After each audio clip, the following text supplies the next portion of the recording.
اللہ تیرے رسول کا واسطہ، تیرے محبوب کا وسیلہ پیش کرتے ہیں، اللہ ہمیں معاف فرما دے۔ غار سجدہ کے نوکیلے پتھروں پر حضور کے سجدوں کا صدقہ ہمارے گناہ معاف فرما دے۔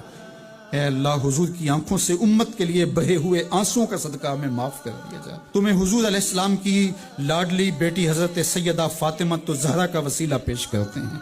اے اللہ، تجھے حسنین کریمین کا وسیلہ پیش کرتے ہیں، بیمار زین العابدین کا وسیلہ پیش کرتے ہیں، سیدہ زینب کی پھٹی ہوئی چادر کا وسیلہ پیش کرتے ہیں، کربلا والوں کے بہتے ہوئے خون کا وسیلہ پیش کرتے ہیں۔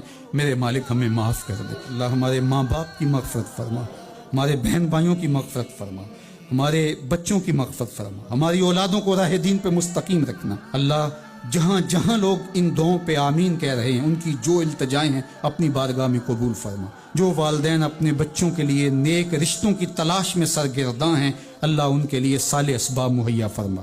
جو بیٹیاں سسرال میں دکھی ہیں، اللہ انہیں سکھ عطا فرما۔ اللہ، جہاں جہاں بھی تیرے رسول کی امت ظلم اور جبر میں کسی کرا رہی ہے، انہیں نجات عطا کر دے۔